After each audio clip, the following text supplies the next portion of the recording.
you're sitting there for 3 days, right? And you said you met with the NTSB the day before. That's a long hearing, right? It was a lot of testimony. It was a lot from it. Obviously, there's a lot of takeaways.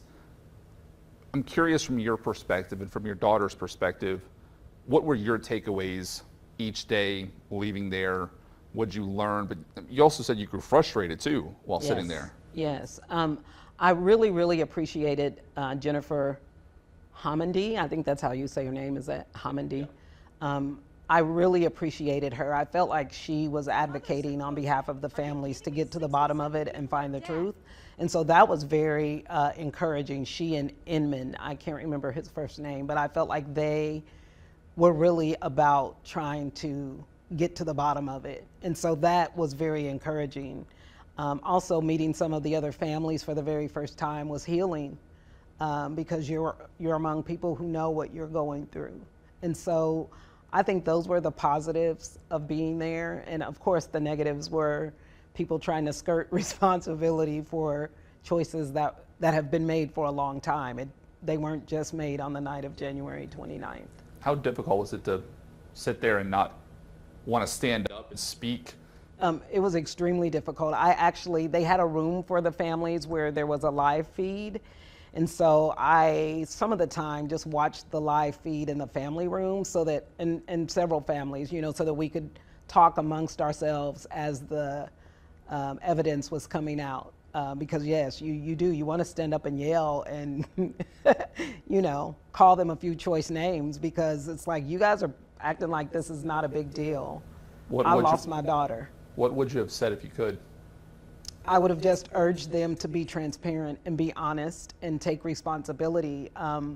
My last teaching position here in Wichita at Curtis Middle School, I worked with middle schoolers and did restorative practices.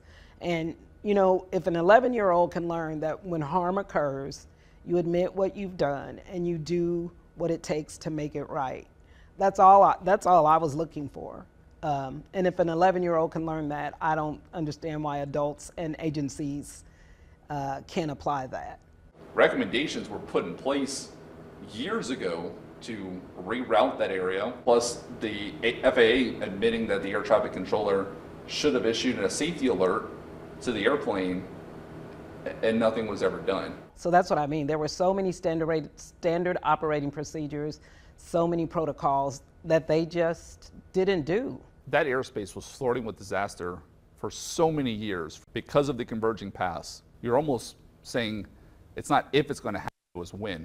Right, and 15,214 near misses in 3 years. That's more than 5,000 near misses per calendar year. And I just can't believe that it did not raise their concern for the safety of the American people. Like those numbers are alarming.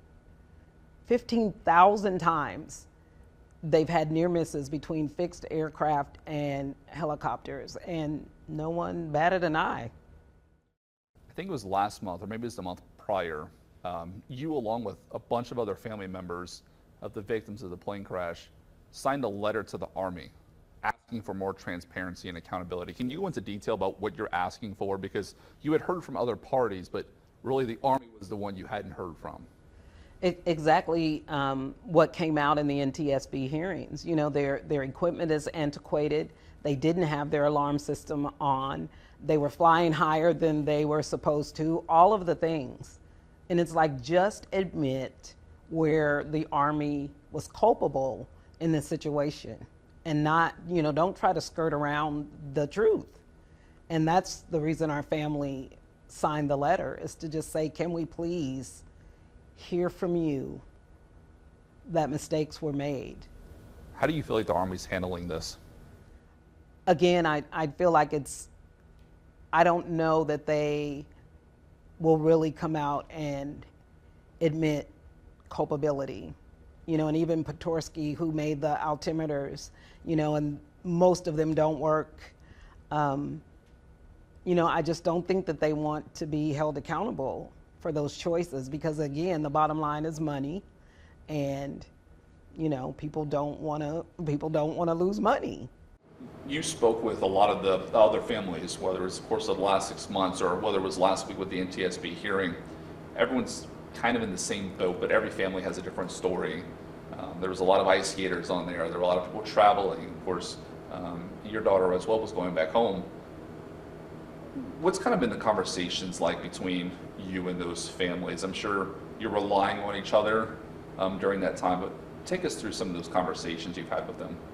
I think just the immense gaping hole that has been left in families, you know, with whichever particular loved one was lost, and so many talented individuals who had amazing things to give to this world, and the world will no longer experience those things because those people are no longer here.